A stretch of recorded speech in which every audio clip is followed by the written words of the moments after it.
말씀 마가복음 12장 38절에서 44절까지의 말씀입니다. 마가복음 12장 38절에서 44절까지의 말씀을 제가 봉독을 하겠습니다. 예수께서 가르치실 때에 이르시되 긴 옷을 입고 다니는 것과 시장에서 문안받는 것과 회당의 높은 자리와 잔치의 윗자리를 원하는 서기관들을 삼가라. 그들은 과부의 가산을 삼키며 외식으로 길게 기도하는 자니 그 받는 판결이 더욱 중하리라 하시니라. 예수께서 헌금함을 대하여 앉으사 우리가 어떻게 헌금함에 돈 넣는가를 보실세. 여러 부자는 많이 넣는데 한 가난한 과부는 와서 두 렙돈 곧 한 고드란트를 넣는지라. 예수께서 제자들을 불러다가 이르시되 내가 진실로 너희에게 이르노니 이 가난한 과부는 헌금함에 넣은 모든 사람보다 많이 넣었도다. 그들은 다 풍족한 중에서 넣었거니와 이 과부는 그 가난한 중에서 자기의 모든 소유 곧 생활비 전부를 넣었느니라 하시니라. 아멘. 오늘 감사주일입니다. 몇 번 말씀을 드렸지만 사실은 우리의 매 주일이 감사의 주일입니다. 그럼에도 불구하고 감사주일을 따로 정해서 지키는 것은 우리가 하나님 앞에 바르게 감사하고 있는지, 또 더 풍성하고 영광스러운 감사에 참여하려면 어떻게 해야 되는지를 돌아보고자 하는 그런 의도에서 교회에서 1년에 2번 감사주일을 정해서 지키고 있습니다. 하나님께 감사를 표시할 수 있는 여러 가지 방법들이 있습니다. 기도도 하나님께 감사의 표시가 될 수 있고 찬송도 감사의 표시가 될 수 있습니다. 주일날 우리가 예배에 참석해서 신앙 고백을 하고 회개를 하고 또 하나님 말씀을 듣는 이런 모든 행위들도 감사의 표시가 되고, 특별히 하나님을 사랑하고 이웃을 사랑하기 위해서 계명에 순종하는 것이 감사의 표시라고 할 수가 있습니다. 그리고 거기에 추가해서 하나님께 헌금을 드리는 것도 감사를 드림에 있어서 빠질 수 없는 그런 표시입니다. 아마 오늘도 특별한 사정이 없는 한은 거의 많은 성도들이 하나님께 감사의 예물을 드렸을 것이라고 생각이 됩니다. 그런데 그렇게 감사주일을 맞이해서 한 주간 동안 감사헌금을 준비하고 하나님께 드렸을 것인데, 본문의 말씀을 딱 접하게 되면 감사헌금을 드리고 나서도 마음에 꺼림직함이 생긴다는 것을 아마 여러분도 느끼고 계실 겁니다. 특별히 이 중에는 하나님이 주신 것이 많아서 좀 더 많은 재물을 하나님께 감사헌금으로 드린 분들도 계실 것인데, 그런 분들이 보면 마치 하나님께서 많은 헌금을 하는 것은 경히 여기시고 적게 헌금하는 것을 귀하게 여기시는 것처럼 그렇게 보여질 수도 있습니다. 또는 하나님께서 기뻐하시는 감사는 재산의 전부를 드리는 거구나. 그런데 나는 재산의 전부를 드리지 않았기 때문에 마음이 불편할 수도 있는 것이죠. 예수님께서 말씀하신 고지 그대로 우리가 믿는 그걸 고지 그대로 받아들인다면 지금 여기 앉아 있을 것이 아니라 당장 나가서 집도 팔고 땅도 팔고 자동차도 팔고 통장도 다 정리해서 헌금을 해야만 될 것 같은 그런 기분이 든다는 겁니다. 하지만 성도 여러분, 이 내용은 지금 우리에게 있는 모든 재물을 다 팔아서 하나님께 바쳐야만 하나님께서 우리의 예물을 받으신다, 그래야만 그게 진짜 헌금이다 라고 말씀하시는 것은 아닙니다. 본문의 내용을 바르게 알고 나면 하나님이 우리에게 원하시는 것이 그것이 아니라는 것을 깨닫게 될 것입니다. 성경을 묵상할 때에 우리가 여러 가지 조심해야 될 것이 있지만 그 중에 한 가지가 뭐냐 하면 딱 그 본문만 가지고 해석을 하는 겁니다. 성경은 많은 경우에 문맥 안에서 그 의미를 이해하도록 그렇게 기록이 되어 있습니다. 그래서 앞뒤 문맥에 어떤 내용이 있는가를 잘 살펴야만 이 말씀을 왜 하셨는가 하는 것을, 그 원래의 뜻을 깨달을 수 있다는 것이지요. 과부가 두 렙돈을 헌금한 이 사건 앞뒤에는 서기관들에 대한 예수님의 책망의 말씀이 기록되어 있습니다. 12장 38절부터 우리가 읽었는데 12장 38절부터 40절까지는 서기관들을 책망하는 말씀입니다. 그리고 12장 41절부터 44절까지가 과부의 헌금을 다루는 내용입니다. 이 두 내용이 한 문맥 안에서 서로 연결되어 있다는 것은 이게 따로 떼어서는 해석해서는 안 되는 말씀이라는 것을 나타내는 것이죠. 특별히 이 말씀은 11장부터 시작되는 예루살렘의 멸망에 대한 경고, 그리고 예루살렘 종교 지도자들에 대한 예수님의 책망의 말씀 가운데 들어있는 말씀입니다. 마가복음에서 11장부터 13장까지가 하나의 단락인데, 여기에는 어떤 내용들이 주로 기록되어 있느냐? 유대의 종교 지도자들이 하나님의 심판을 면치 못할 것이다, 너희가 반드시 하나님으로부터 책망을 받을 것이다 하는 그런 말씀이 기록되어 있고, 예루살렘 성전이 이제는 파괴될 것이다 라고 하는 그런 말씀들이 기록되어 있습니다. 그러니까 전체적인 것을 보자면 다 부정적인 말이 기록되어 있다는 것이죠. 그런데 유독 여기에서 긍정적으로 우리에게 보여지는 한 장면이 바로 과부가 하나님 앞에 두 렙돈을 헌금하는 이 사건입니다. 그래서 여러분, 이런 내용들을 염두에 두면서 예수님의 말씀을 묵상해야만 우리가 예수님이 말씀하신 의도를 오해하지 않을 수 있습니다. 이 말씀을 가지고 이단들 중에서도 그렇고 사이비 종교 중에서도 그렇고 또는 기성교회 안에서도 성도들을 향해서 하나님께 다 갖다 바쳐야만 하나님이 복을 더 주실 것이다 라고 그렇게 가르치는 사람들이 있고, 그래서 성도들의 재산을 착취하는 그런 사람들이 있는데 전혀 그런 말씀이 아니라는 것이죠. 본문의 말씀들을 차근차근 살펴가면서 예수님이 말씀하시는 진짜 의도, 예수님께서 그 백성들에게 기대하시는 진짜 하나님의 뜻이 무엇인가 하는 것을 묵상하실 수 있기를 바랍니다. 12장 38절부터 40절에서 예수님은 서기관들을 조심하라라고 말씀하셨습니다. 당시의 서기관들은 율법을 연구하던 사람들이었습니다. 우리나라에도 법률이 있는데 이 당시 이스라엘 백성들의 법은 율법이었습니다. 율법을 중심으로 법률이 형성되어 있었고 사회적인 규칙들이 정해져 있었던 것이죠. 그래서 율법을 연구하는 서기관들은 사람들에게 법률에 대한 자문을 하고 조언을 하고 또 법률적인 문제를 해결하는 변호사 역할을 하기도 했습니다. 그런 자문과 역할을 하면서 수임료를 받아서 생계를 꾸려갔다는 겁니다. 이런 서기관들은 긴 옷을 입는 것을 좋아했습니다. 시장에서 문안받는 것을 좋아했고, 회당에서 높은 자리에 앉는 것, 잔치의 윗자리에 앉는 것을 좋아했습니다. 긴 옷이라고 되어 있는데 이 긴 옷은 기도할 때 걸치던 망토였습니다. 이 망토는 주로 비싼 옷감으로 이렇게 만들어지는 망토였습니다. 이것은 기도할 때 입으면서 지금 이 사람이 기도하고 있다는 것을 나타내는 옷이었는데, 이 망토에는 네 귀퉁이에는 솔이 달려 있었습니다. 솔이라고 아시죠, 그죠? 이렇게 옷 실처럼 해서 옷을 아주 폼나게 만드는 그런 장식품인데, 원래 신명기에 보면 이스라엘 백성들에게 겉옷에 솔을 만들지 말라라고 말씀하신 하나님의 명령이 나옵니다. 그럼에도 불구하고 서기관들은 그 옷을 고급스럽게 보이도록 하기 위해서, 멋지게 보이도록 하기 위해서 솔을 만들어서 그 겉옷을 걸치고 기도했다는 것이죠. 근데 이 겉옷은 기도할 때만 걸쳐야 되는데 평소에도 이 서기관들은 이 옷을 걸치고 다니기를 좋아했습니다.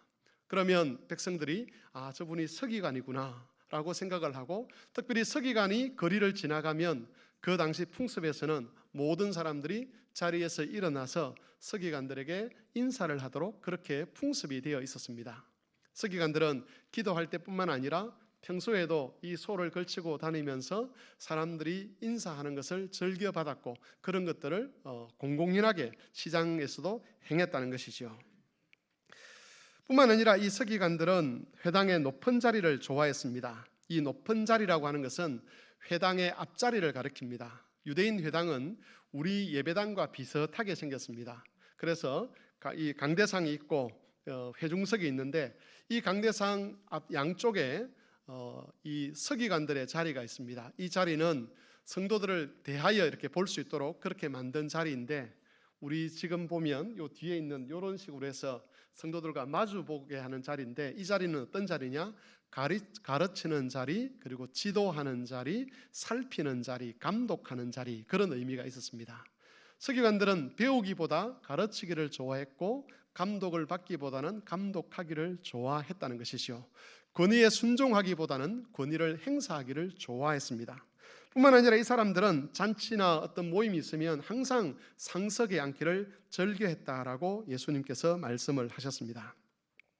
당시의 서기관들은 사람들의 주목을 늘 받았습니다. 사람들은 서기관들이 자신들보다 하나님의 율법을 더 잘 알고 있기 때문에 존경해야 된다라고 생각을 했습니다. 단순히 율법만 잘 알고 있는 것이 아니라 이 서기관들은 하나님 앞에 우리보다 훨씬 더 거룩한 사람이다, 우리보다 훨씬 더 하나님께 가까이 있는 사람들이다라고 그렇게 생각을 했습니다. 그러면서 우리보다 더 거룩하고 우리보다 하나님께 더 가까이 있기 때문에 우리는 이런 서기관들을 존경해야 된다라고 생각을 하고 존경을 표시를 했던 것이지요. 하지만 예수님의 판단은 달랐습니다. 40절을 보시면 그들은 과부의 가산을 삼키며 외식으로 길게 기도하는 자니 그 받는 판결이 더욱 중하리라. 서기관들 중에는 자신들의 지위와 지식을 이용해서 법률 자문을 해준다는 핑계로 과부들의 영적 조언을 하기도 했고, 또 그런 조언을 핑계 삼아 남편을 잃고 남겨진 과부의 그 재산들을 다 빼앗는, 합법적으로 빼앗는 그런 사람들이 많았습니다. 그들은 자기를 과시하고 더 경건한 사람으로 인정받기 위해서 일부러 사람들이 보이는 곳에서 기도를 오랫동안 했습니다. 여러분, 왜 사람들이 보이는 곳에서 기도를 오랫동안 했겠습니까? 사람들이 길을 가다가 어떤 서기관이 기도하고 있었습니다.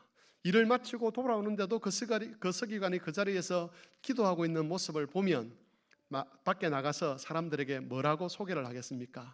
야, 그 A라는 서기관이 정말 하나님 앞에서 오랫동안 기도하더라, 정말 경건한 사람이더라 라고 소문이 나면 사람들이 법률 자문을 구할 때 누구에게 찾아가겠습니까? 경건하다고 소문난 사람, 기도를 오래 하는 경건한 사람이라고 소문난 그런 서기관들을 찾아가서 법률 자문을 구하고 그런 사람들에게 자신의 재산을 맡기는 일들이 많았다는 것이죠. 그래서 하나님께 대한 신앙을 뭘로 이용을 하느냐 하면 자기의 욕망을 이루는, 자기 욕심을 충족시키는 도구로 이 사람들이 사용을 했다는 겁니다. 거룩하게 보이기 위해서 일부러 오랫동안 기도하고, 그래서 경건하다는 소문이 나면 그 소문에 근거해서 수임료도 많이 받고 일도 많이 얻어서 재산을 축적해가는 그런 일들을 이 사람들이 했었습니다.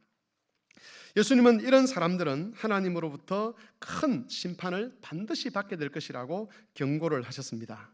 그리고 나서 나오는 내용이 바로 가난한 과부가 하나님께 헌금을 드린 이야기입니다. 여러분, 과부에 대한 이야기가 서기관에 관한 예수님의 말씀 다음에 나온다는 것은 이 가난한 과부의 처지가 이 앞에서 말했던 그 착취당한 과부와 연결되어 있다, 최소한 그런 시대 속에서 착취를 당하며 살았다는 것을 우리에게 알려주는 것이라고 볼 수가 있습니다. 어쩌면 실질적으로도 이 과부 역시도 서기관들의 악행에 의해서 가산을 빼앗긴 사람일지도 모른다는 것이죠. 예수님은 그런 과부가 헌금하는 장면을 유심히 지켜보셨습니다. 당시 예루살렘 성전에는 헌금함이 13개가 있었습니다. 13개가 있었는데 이 헌금함마다 이름이 붙여져 있었습니다. 이 헌금함은 속죄제를 위해서 드리는 헌금, 그래서 자신이 속죄의 물을 하나님께 드리고 싶으면 거기에 자기의 헌금을 넣도록 했습니다. 이 헌금함은 전제를 위한 헌금, 이렇게 드렸는데 13개 중에서 6개는 일반적인 감사 헌금의 용도였습니다. 아마 이 여인이 하나님께 드린 이 두렙돈의 헌금은 일반적인 감사 헌금이었을 겁니다. 왜냐하면 이 두렙돈을 가지고는 비둘기 한 마리도 사서 예물로 드릴 수가 없었기 때문에 그렇습니다. 그리고 이 헌금함은 뭐처럼 생겼느냐 하면, 여러분 나팔 아시죠? 그죠? 양의 뿔로 만든 나팔을 떠올리시면 되는데 그 나팔처럼 생겼습니다. 그래서 한쪽은 아주 큰 구멍이 있고 갈수록 좁아져서 입구가 아주 작은, 그렇게 돈을 훔쳐가지 못하도록 그렇게 만들었습니다. 그리고 이 헌금함은 우리식으로 말하면 쇠로 만들어졌습니다. 노스로 만들어져 있었습니다. 그 당시의 화폐는 우리처럼 종이돈이 아니고 주로 동전이었습니다. 큰 동전, 작은 동전 다 쇠로 만들어진 것이죠. 그래서 헌금함에 헌금을 넣으면 소리가 납니다. 동전 떨어지는 소리가 주르르 이렇게 나는 거죠. 여러분, 그 당시에 부자들은 헌금을 많이 했습니다. 어떤 기록에 보면 부자들이 자기가 헌금을 다 들고 올 수 없어가지고 종을 통해서 어깨에 메고 헌금을 가져와서 헌금함에 넣었다는 그런 기록들도 있습니다. 그러면 여러분, 부자들이 그 큰 자루에 있는 헌금함을 이 나팔처럼 생긴 헌금함 통에 딱 넣었을 때 어떤 소리가 나겠습니까? 동전이 떨어지는 소리가 촤르 들리겠죠, 그죠? 그러면 그 주위에 있던 사람들은 시선이 어디로 향하겠습니까? 그 헌금을 한 부자에게로 향하는 것이죠. 야, 저 사람이 헌금을 많이 했구나. 야, 저 사람이 하나님께 대단한 헌신을 했구나. 저 사람은 정말 훌륭한 사람이구나 라고 그렇게 칭찬을 하기도 하고 부러워하기도 했습니다. 여러분, 바로 근데 이 헌금을 할 때는 그냥 가서 헌금을 하는 것이 아니라 줄을 서야만 했습니다. 내가 저기 헌금을 하겠다라고 하면 그 줄을 서서 헌금을 했는데, 예수님이 보실 때에 많은 부자들이 헌금하고 있었습니다. 그리고 그 부자들 뒤에 이 가난한 과부가 서 있다가 두 렙돈을 탁 헌금을 한 것이지요. 두 렙돈은 렙돈이라고 하는 이 동전은 그 당시 유통되던 가장 작은 단위의 화폐였습니다. 오늘날 우리나라에서는 가장 작은 단위의 화폐가 뭐죠? 1원짜리가 있습니까? 10원짜리 화폐죠, 그죠?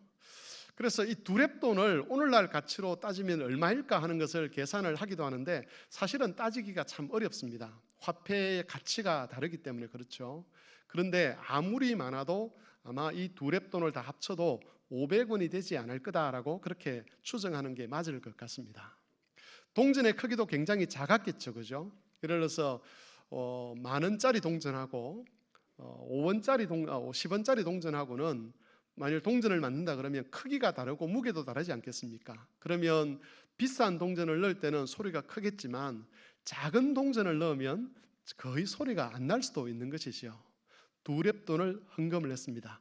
거의 소리가 안 났을 것이고 아무도 이 여인이 헌금한 것에 대해서 몰랐을 수도 있다는 것이죠. 다만 헌금함에 줄을 서 있다는 그것 때문에 저 여자도 헌금을 하려고 하는 거구나. 그런데 가난하니까 아마 얼마 못할 거야 라는 그 수준에서만 이해를 했을 것입니다. 아무도 그 여인이 헌금하는 소리를 듣지 않았을 것이고 아무도 그 여인이 헌금하는 것에 대해서 주의를 기울이지도 않았을 것입니다. 그런데 예수님께서 그 여인에게 주목하셨습니다. 예수님은 그 과부가 헌금하신 것을 보신 후에 제자들을 다 불러 모았습니다. 아마 이때 제자들은 흩어져서 기도를 하고 있었거나 아니면 예수님의 말씀, 이 앞에 있었던 예수님의 말씀 때문에 다른 사람들과 논쟁을 하고 있었을 수도 있습니다.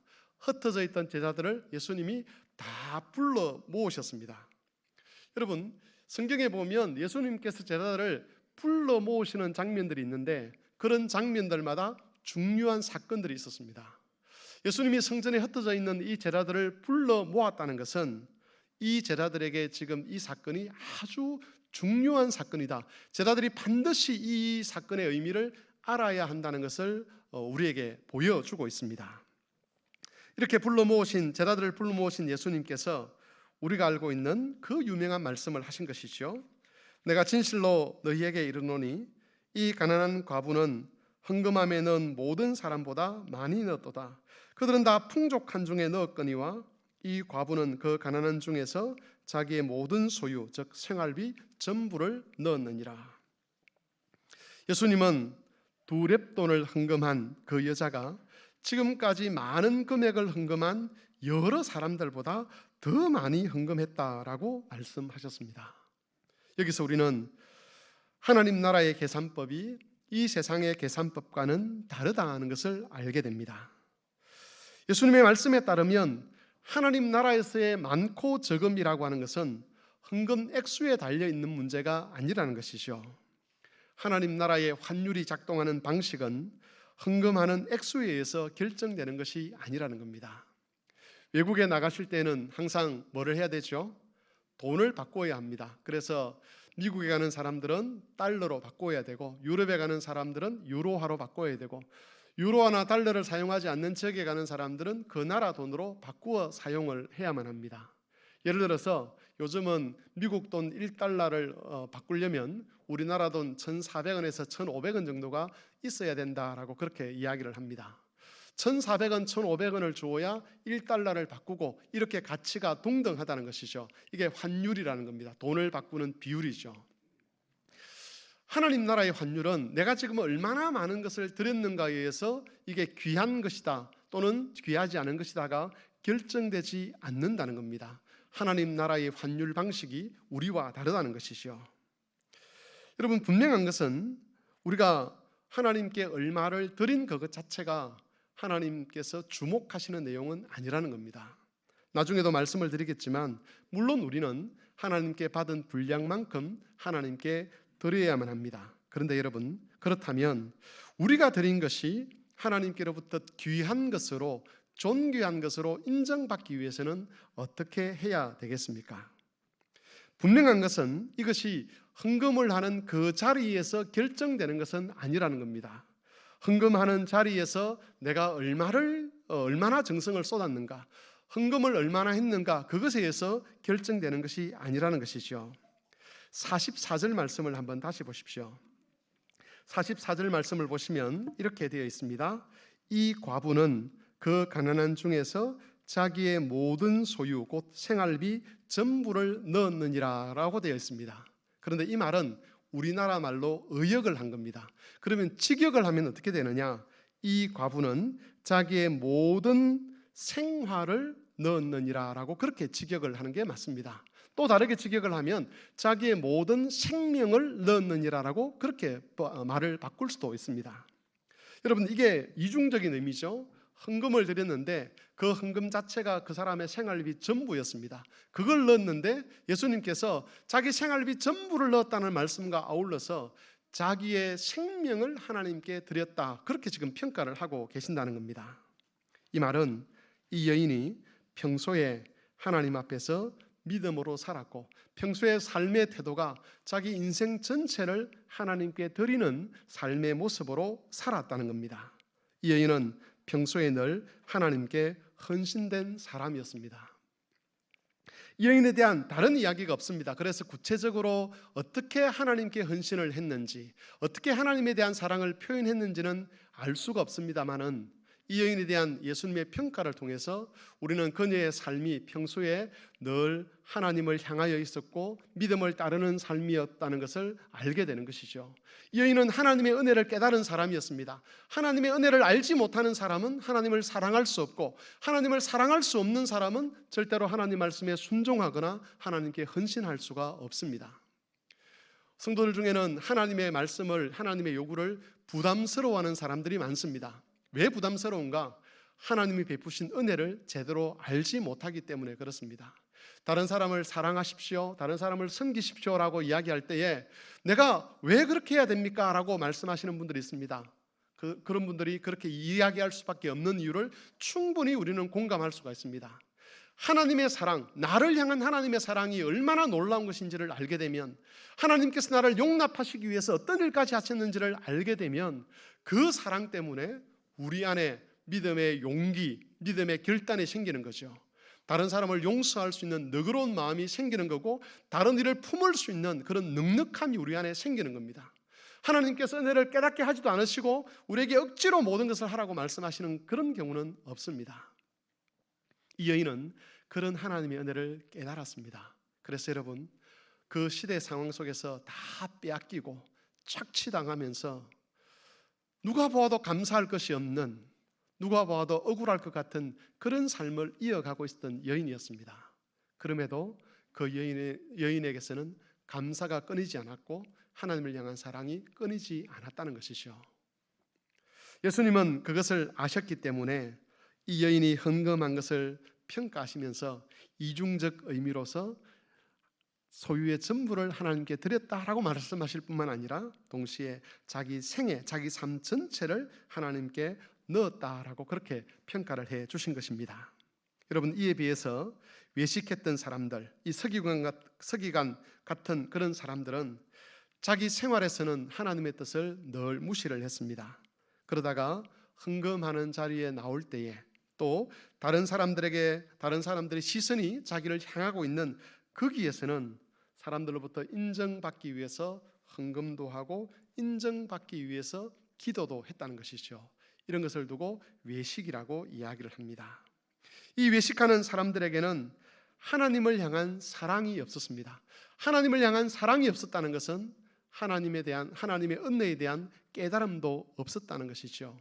하나님께서 어떻게 인생들을 사랑하시는지, 하나님께서 어떻게 인생들을 복 주시는지 알지 못했습니다. 그렇기 때문에 사랑할 수 없었고, 사랑할 수 없었기 때문에 자기 중심적인 삶을, 자기 유익을 위한, 자기 만족을 위한, 자기 욕망을 위한 삶을 살아갈 수밖에 없었습니다. 심지어 다른 사람을 착취하면서까지 그런 식의 삶을 사는 것이지요. 하나님을 향한 평소에 헌신이 없었고, 하나님을 기쁘시게 하는 삶에 대해서도 관심이 없었습니다. 내 아들, 내 딸, 내 가족, 거기에 집중하면서 그것을 위해서는 하나님을 향한 모든 것들도 다 끊어버리는 그런 삶을 살았다는 겁니다. 여러분, 예수님께서 제자들에게 가르쳐주고자 하시는 것은 이것이었습니다. 누가 하나님으로부터 기쁨이 되는 사람인가 하는 것이죠. 사람들은 서기관들에게 주목했습니다. 그 당시 종교 지도자들에게 주목했습니다. 좋은 옷을 입고 있는 사람들, 훌륭한 해박한 지식을 가지고 높은 자리에 앉아있는 그 사람들에게 주목한 반면에 하나님의 형상이신 예수님은 하나님의 뜻을 따라서 제자들에게 너희는 외식하는 사람들처럼 될 것이 아니라 하나님 앞에 두 렙돈을 헌금한 이 여인처럼 살아야 되고 이런 자들과 교제하며 이런 자들과 한 무리가 되어야 한다라고 가르쳐 주신 것입니다. 사랑하는 성막교회 성도 여러분, 여러분의 헌금은, 오늘 여러분이 들은 그 헌금은 하나님 나라에서 어떤 평가를 받으실 것이라고 기대를 하십니까? 오늘 우리가 하나님께 헌금을 드렸지만 그 감사 헌금에 대한 평가는 봉투 속에 들어있는 액수에 의해서 결정되는 것은 아닐 것입니다. 오늘 이 자리에서 내가 얼마나 좋은 봉투에 그것을 넣었는가, 내가 그것을 얼마나 잘 다듬어서 넣었는가, 물론 그것도 중요하겠지요. 하지만 본질은 거기 있는 것이 아니라 그 헌금을 드리기까지 내가 하나님과 어떤 관계를 맺어왔고 어떤 삶을 살아왔는가, 그것에 의해서 우리의 헌금의 가치가 결정된다는 것이지요.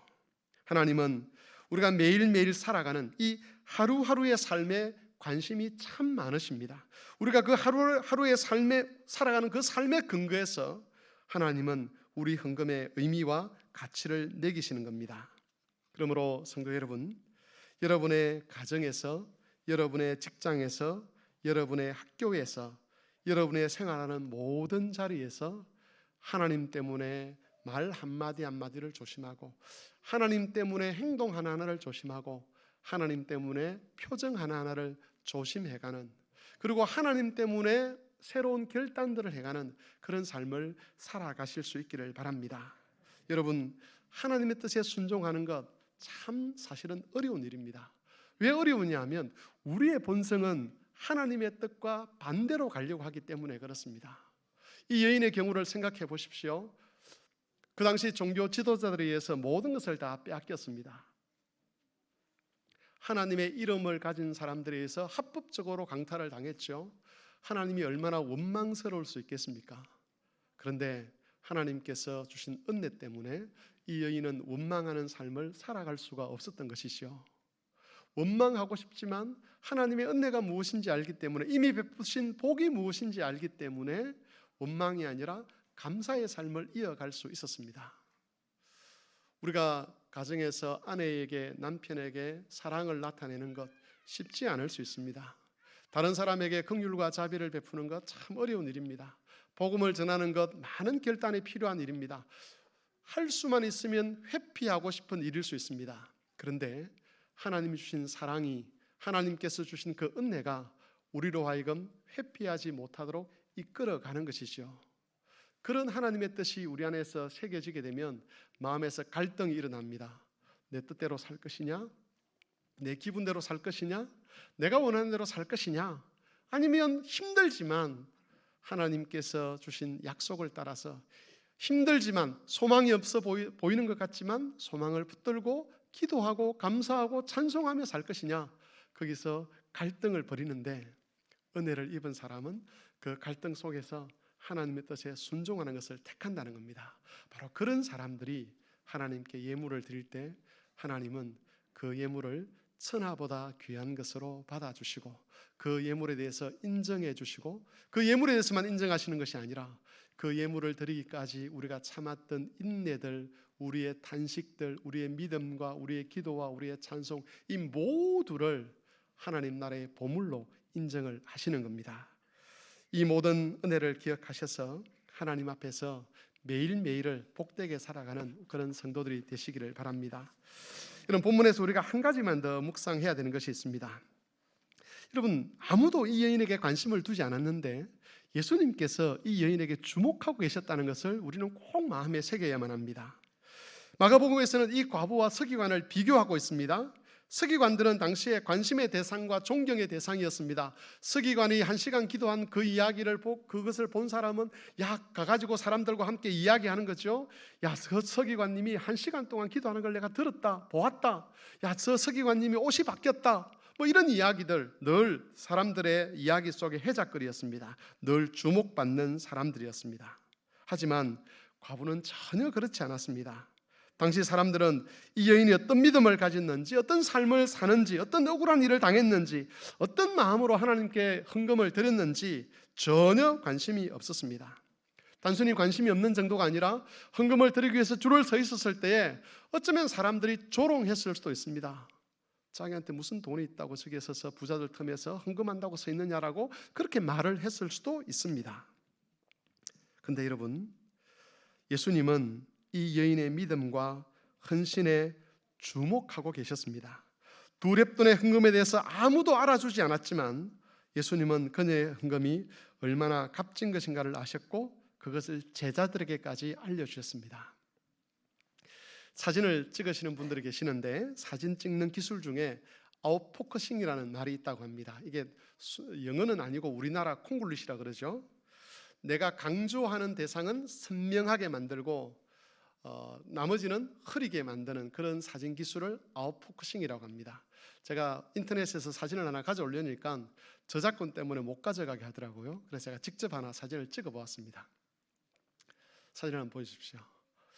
목양실에 있는 제 성경책입니다. 뒤에는 우리 교회 주보고요. 저기에서 딱 드러나는 게 뭐가 있죠? 성경책입니다. 그 나머지 뒤에 책들이 많이 있는데 그건 배경이죠. 저런 기술을 가르쳐서 아웃포커싱이다 그럽니다. 여러분, 우리 삶에 아웃포커싱이 있어야 되죠, 그죠? 우리 삶도 뭔가 하나에 집중하고 나머지는 다 배경으로 만들 수 있어야 됩니다. 사진에 끄셔도 됩니다. 우리 삶에 여러분, 우리 삶에서 뚜렷하게 나타나야 될 건 뭐겠습니까? 우리가 늘 초점을 맞춰야 될 게 그게 뭐겠습니까? 하나님 말씀이고 하나님 말씀 속에 계시된 예수 그리스도와 아버지 하나님과 성령 하나님입니다. 성도의 삶의 초점은 그러해야 되는 거죠. 근데 여러분, 예수님께서도 우리의 이 세상을 향해서 사진을 찍으시는 것 같은데 비유를 하자면 아웃포커싱 형태로 사진을 찍으시는 거죠. 예수님께서 뚜렷하게 나타내고자 하시는 것이 있고 배경으로 처리하고 싶어 하시는 것이 있다는 겁니다. 이 사건이 기록될 그 당시에는 유월절이 거의 가까웠을 때였습니다. 그렇기 때문에 수많은 사람들이, 수십만 명의 사람들이 예루살렘에 모여들었고 그 사람들이 함께 모이는 자리가 어디였느냐 하면 바로 성전이었습니다. 많은 사람들이 있었습니다. 권력자도 있었고 부자도 있었고 그리고 지식인들도 있었습니다. 그런데 예수님께서 사진을 딱 찍으시는데 어디를 초점 맞추어서 사진을 찍으시느냐 하면 바로 이 여인을 초점 맞추어 사진을 찍으시는 겁니다. 일반적인 사람들이 사진을 찍는다면 다른 장면들에 초점을 맞출 거고 이 여인은 배경으로 처리할 겁니다. 이 여인은 나오지 않아도 되는 사람처럼 처리를 할 겁니다. 이 세상의 일들이 다 그렇지 않습니까? 이 세상은 언제나 힘 있는 사람, 재력이 있는 사람, 권력 있는 사람, 뛰어난 사람, 지식인들 거기에 다 초점을 맞추게 되어 있습니다. 그런데 우리 예수님의 사진은 그렇지 않다는 것이죠. 우리 하나님 나라의 사진은 그렇지 않다는 겁니다. 하나님 나라의 사진은 이 여인처럼 묵묵히 믿음 안에서 자신의 삶을 살아가는 그 사람들에게 초점 맞추어져 있다는 겁니다. 여러분, 사람들은 누가 진짜 하나님 나라의 주인공이 되는지 모릅니다. 그래서 위선자들, 외식하는 사람들을 존경하고 따르기도 하죠. 분명히 악한 사람인데도 불구하고 돈이나 지위나 힘 때문에, 거짓 가르침 때문에 사람들에게 인정받는 그런 사람들도 있을 수 있습니다. 하지만 예수님은 공의롭고 정의롭고 정직하게 평가하십니다. 예수님은 절대로 속지 않으십니다. 그러므로 성도 여러분, 진실하게 신실하게 주를 섬겨가고자 할 때에 이 세상에서 인정받지 못하는 것 때문에 너무 속상해하지 마시기 바랍니다. 여러분들이 하나님 앞에 신실하게 살아가는 것 사람들이 몰라줄 수 있습니다. 심지어 이 교회 담임 목사라고 하는 저도 여러분을 몰라줄 수 있습니다. 그러나 우리 주님은 절대로 그렇지 않는다는 것이죠. 우리 주님은 사진을 찍고 계시는데 여러분이 믿음 안에서 선한 결단들을 해가실 때 다른 건 다 배경 처리하시고 여러분을 그 사진의 주인공으로 촬영하고 계신다는 것을 기억하셨으면 좋겠습니다. 성경을 묵상하면서 예수님의 마음이 여기서 굉장히 설레였겠다 하는 그런 생각을 해보았습니다. 사람들 때문에 예수님이 힘들었습니다. 유대 종교 지도자들 때문에 예수님께서 몹시 분노하셨습니다. 그런데 이 여인을 보시면서 예수님의 마음이 설레는 것이요. 진짜 하나님의 백성이구나. 진짜 하나님께서 기뻐하실 사람이구나. 여러분, 스데반이 죽을 때에 하늘의 환상을 보지 않습니까? 사도행전 7장에 기록되어 있는데 스데반이 거기서 뭘 보느냐 하면 아주 특별한 장면을 봅니다. 예수님이 하나님 보좌 우편에 서신 것을 보았다라고 되어 있습니다. 보통 예수님에 대한 표현은 어떻게 되어 있죠? 앉아 계십니다. 그게 다스리는 형태입니다. 그런데 예수님께서 벌떡 일어서셨습니다. 예수님이 설레이시는 거죠. 마음이 흥분되고 긴장되는 겁니다. 누구 때문에? 스데반 때문에. 그런데 여러분, 주님의 복음을 위해서 순교하는 그 스데반 때문에 마음을 설레고 가슴을 설레고 일어서셨던 그 예수님께서 동일하게 이 여인 앞에서 마음이 설레시고 이 여인 때문에 가슴이 콩닥거리고 이 여인 때문에 기분이 너무 좋은 그 장면이 바로 이 장면이죠. 제자들을 불러 모으실 때에 어떻게 하고 불러 모았겠는지 한번 상상해 보십시오. 예수님 인상을 쓰면서 불러 모았겠습니까? 아니면 아주 환한 얼굴로 제자들을 막 불러 모았겠습니까? 자랑하려고 하는 거 아니겠습니까? 진짜 하나님 백성이 여기 있다. 와서 한번 봐라. 그런 의미로 불러 모으시지 않았겠습니까? 예수님만 그렇겠습니까? 하나님께서도 천군 천사들과 함께 하늘에서 긴장하시며 그 여인이 헌금하는 것을 주목하셨을 겁니다. 여러분, 사람들이 알아주지 않아도 괜찮습니다. 여러분도 그렇고 저도 그렇고 이 땅을 살면서 우리가 헌신한 것, 우리가 결단하는 것 사람들에게 오해받기도 하고 몰라주기도 하고 심지어 배우자도 모를 수 있고 같이 믿음의 동력자라고 하는 그 사람도 모를 수 있습니다. 몰라줄 수 있고 알아주지 않을 수도 있습니다. 억울할 수도 있습니다. 그런데 우리 하나님께서, 우리 예수님께서, 우리 성령 하나님께서 마음을 설레며 가슴을 설레며 주목하고 계신다는 것 꼭 기억하십시오. 낙심하지 마십시오. 적은 것이라고 스스로 자책하지 마시기 바랍니다. 나는 나이를 먹어가지고 이 나이에 뭘 하겠냐, 그렇게 생각하지 마시기 바랍니다. 하나님이 나이를 먹게 하셨다면 그건 하나님께서 여러분에게 허락하신 삶의 자리입니다. 내가 병들어 있다면 그건 하나님께서 여러분에게 허락하신 삶의 파송된 자리입니다.